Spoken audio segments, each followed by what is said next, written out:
Hello, my name is Mustafa Abdi, and today I'm presenting our work in low-cost EEG-based neurofeedback and using a social robot for attention training in ADHD. This paper has been accepted for presentation in HCII 2026. So the paper sits at the intersection of brain-computer interfaces, social robotics, and accessible healthcare technology. This is a joint ongoing work between TUBN and Heidelberg University, bringing together background in embedded system, human computer interaction, and social robotics. And over the next 10 to 15 minutes, I will walk you through the motivation, the design of our system centered on a custom social robot, we call it so-called TUC, and results from a preliminary study with 6 participants. So let's start with motivation. Attention deficit hyperactivity disorder, or ADHD, is one of the most common neurodevelopmental conditions characterized by inattention, impulsivity, and hyperactivity. Estimates suggest it affects a meaningful share of both children and adults worldwide, and its impact tends to compound over a lifetime if left unaddressed. More importantly, ADHD is not something people simply grow out of. Difficulty sustaining and regulating attention often persists from childhood through adolescence and into adulthood, affecting academic performance, work, and social relationship. And so far, pharmacological treatment is the most effective for many people and remains a cornerstone of ADHD management. But medications isn't the full picture. There is a demand clinically and among patients for complementary non-pharmacological approaches.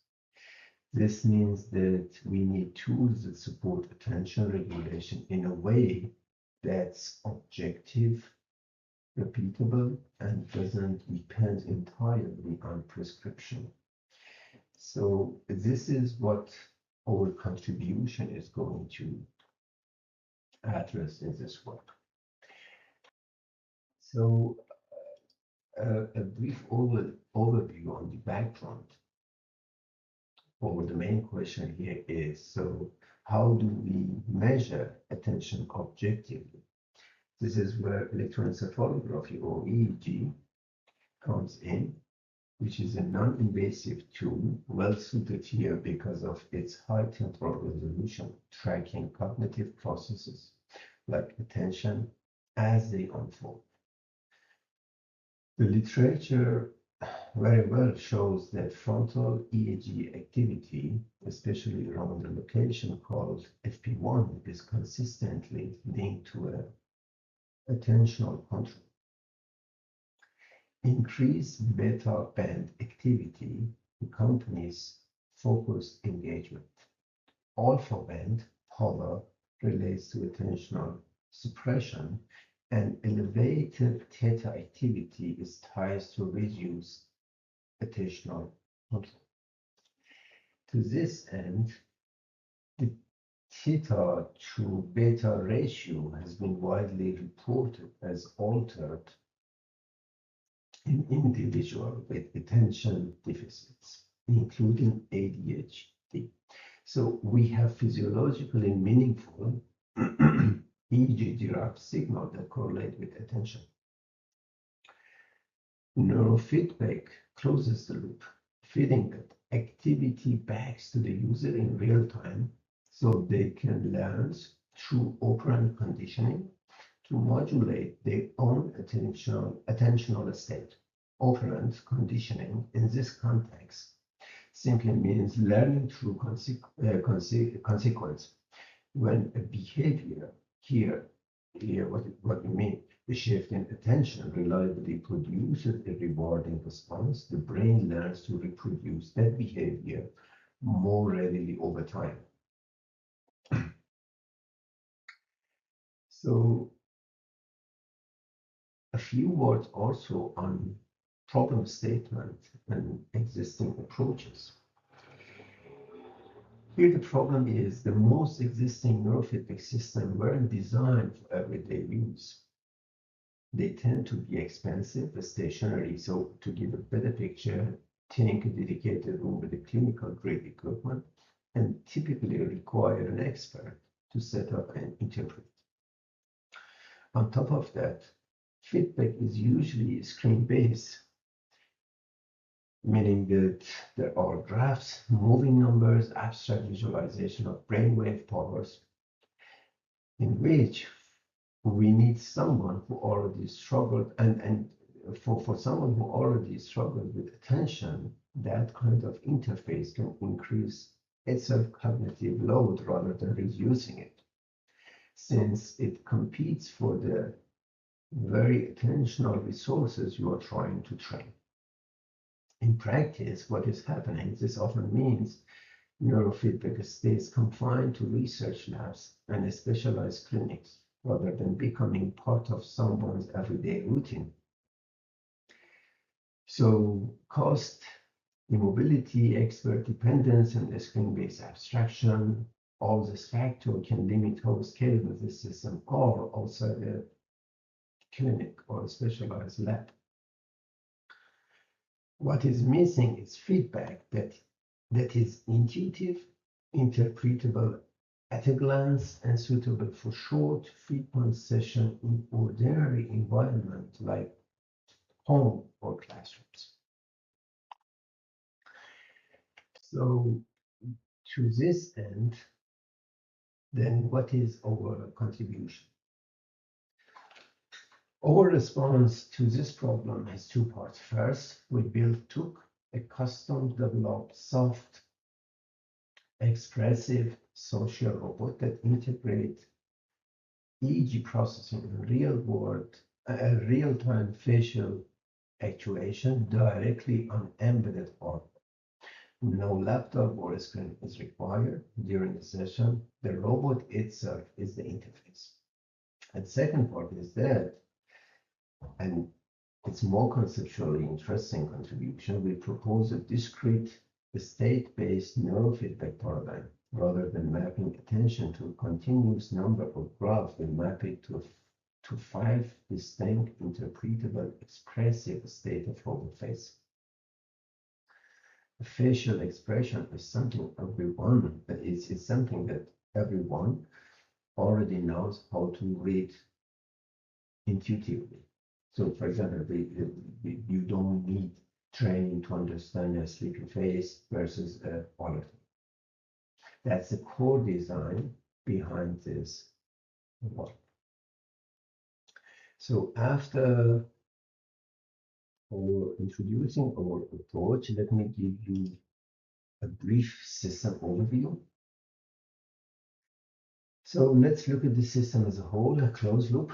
EEG is acquired continuously through a headset and transmitted to an embedded processing unit built around Arduino microcontroller, which parses the data, checks signal quality, and derives an attention control variable.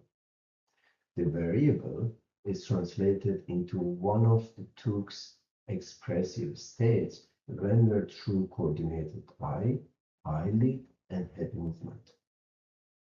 The user watching the robot sees its expression shift in response to their own mental state, and over time learns through the same mechanism behind operant conditioning how to shift their attention to produce the response they want. This entire loop, from brain signal to robot expression, operates continuously and in real time, so the feedback the user receives always reflects their current mental state, not a delayed summary. So one more point that I would like to mention, everything here runs standalone. with no PC required during actual use. So after system overview, let me briefly talk about the signal acquisition.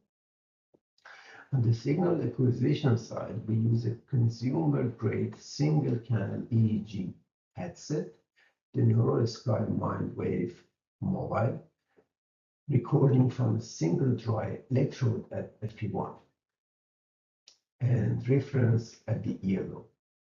It samples raw EEG at 512 Hz and processes it on board with NeuroSky customized eSense algorithm, which outputs an attention index range from 1 to 100.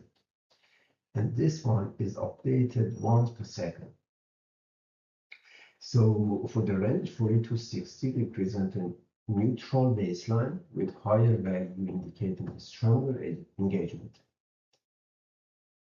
And because this is consumer-grade hardware with a single dry electrode, single quality matters a great deal. So we continuously monitor built-in quality indicator from 0, good contact, to 255, sorry, lost contact. Any data linked to poor signal quality is discarded before reaching our control logic. And this was an important decision that we made for our mechanism. So this brings us to the robot itself, how we designed it. So took itself from the mechanical point of view and perspective, has a modular body and head on a rigid internal frame covered in a soft textile for a plush animal-like appearance. And this was deliberate for safety and approachability during close-range interaction. We chose this soft plush aesthetic on purpose and deliberately, and because robots that look overtly mechanical or clinically can feel intimidating, especially to younger users or anyone already is anxious about being monitored. So what the robot is consist of or has been built of, we have deployed 11 servo motors driving the expressive movement for control, eye motion for control, the eyelids to drive nose, and one high torque servo mounted on a ball bearing for smooth rotation controls the neck. All facial components were 3D printed for precise, repeatable geometry. From the electronic perspective, took runs on 2 Arduino Uno board, one dedicated to motion and expression, and a second handling sensor input, Bluetooth, and EEG pulse. There is, as this is also worth noting, that there is a capacitive touch sensor in a head, nose, and body, even though we didn't use it as an input in this particular setup. So moving forward, I would like to say a few words also on control strategy, in which this is where signal processing and robot design met. We take that 1 to 100 attention value and map it onto 5 discrete order expressive states. Angry signals a weak or poor EEG signal. Sad is low attention. Neutral sits in the middle. Tired is a slightly elevated attention. And at the top, asleep, eyes closed. Minimal motion is the highest attention state we detect.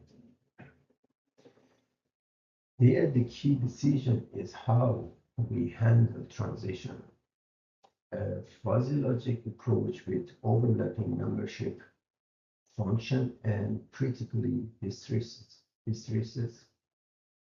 The system commits to a new state only once the signal has stayed in that region long enough.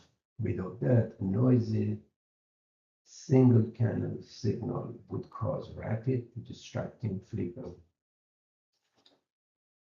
So with this mechanism, Tugh's expression changes are deliberate, smooth, and legible. But what was our experimental evaluation? To test this, we ran a preliminary exploratory study, and I want to be very clear about it now. We only recruited 6 healthy adult participants, 3 women and 3 men, aged 22 to 25, none with a history of neurological or psychiatric condition. This was not a clinical ADHD population, and I will come back to why that matters. Each participant completed 4 2-minute sessions, 2 in the morning, 2 in the afternoon, or evening, always in that fixed order. In the very first session, we gave minimal instruction, including just focus on the robot and try to influence its behavior. Before each following session, we explained the system further and suggested simple cognitive strategies, such as visual target, mental arithmetic, or mental image. This was a reading subject design with no control condition. We chose 2-minute session deliberately, again, since even brief window can reveal whether the feedback loop is usable at all, which is a necessary first step before considering longer training protocol. So this brings me to the point that this is a feasibility study and results should be read exactly in the same way.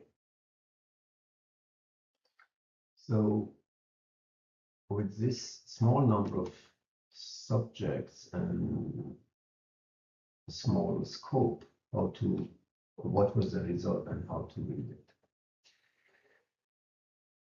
So with 6 participants and no control condition, these are descriptive counts, not a statistically tested effect. 4 of 6 participants reached the highest expressive state, sleep, at least once during the very first session, with essentially no prior training. Across subsequent sessions, all 6 either improved or maintained their best performance. Nobody got worse. Comparing session by time of the day, 4 of 6 showed reduced performance in the afternoon or evening versus morning. So I would like also to add one note that the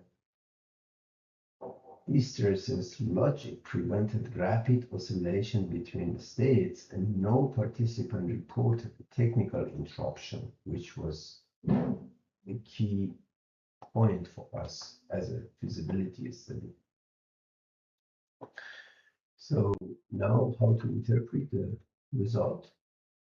4 of 6 reaching the highest state on their first session with just one-line instruction, meaning that the approach is low barrier to entry. Nobody regressing across session is consistent with a learnable, repeatable effect, which is what you would expect if operant conditioning is actually happening. The afternoon and evening deep lines up with known diurnal variation and fatigue effects on sustained attention. And here I would like to be a bit careful our study was again, so again, another emphasize, our study wasn't designed to test that casually. So this is a plausible literature consistent explanation, not a confirmed finding. And the discrete state design with hysteresis did its job, meaning that the stable, interpretable interaction despite the inherently noisy signal. It's worth also emphasizing that we are not claiming causality anywhere in these items. These are plausible, it's only plausible, literature consistent interpretation of a small data set that offer to guide the next more comprehensive approach for a study rather than to stand as a conclusion on their own.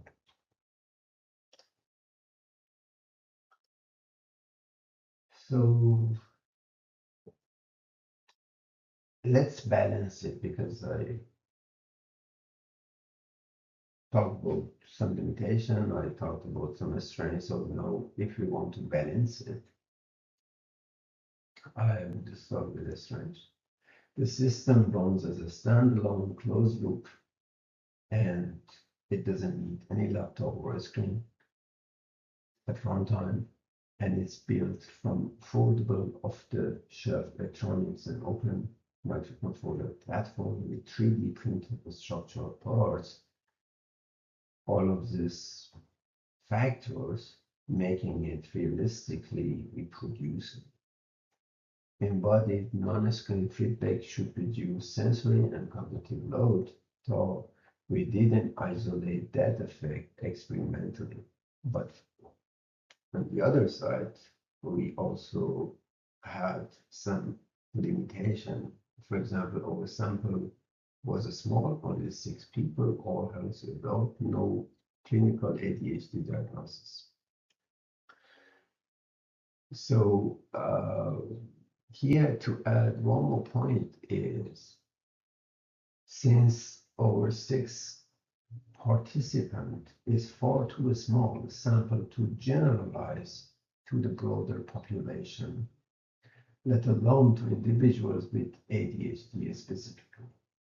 The attention metric is single channel and customized, and that limits what we can say about neural mechanism. There was no control condition, sessions were short, and we assessed no long-term learning to or transfer to real-world attentional functions. So these are the actual and real open questions that hopefully we can address during the future work. With that, I would like to wrap up the work. So to bring this together, we set out to show that a consumer-grade EEG headset paired with a soft, expressive social robot can form a standalone closed-loop neurofeedback system, and the results support that feasibility claim. The discrete 5-state design with hysteresis-based control kept interaction stable and interpretable despite the noise inherent to single channel EEG. 6 participants modulated the robot's expressive state within brief sessions, several on their first try.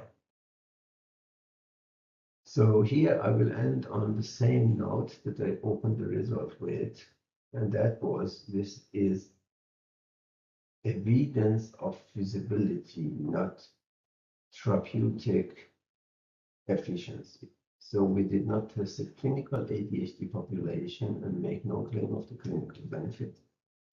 What this work establishes is a technical and conceptual foundation for socially embodied non-screen feedback, the starting point for a more rigorous clinical work that needs to come next. Thank you for your attention, and should you have any further question, do not hesitate to contact me. Subscribe the channel to get instant updates of our publications.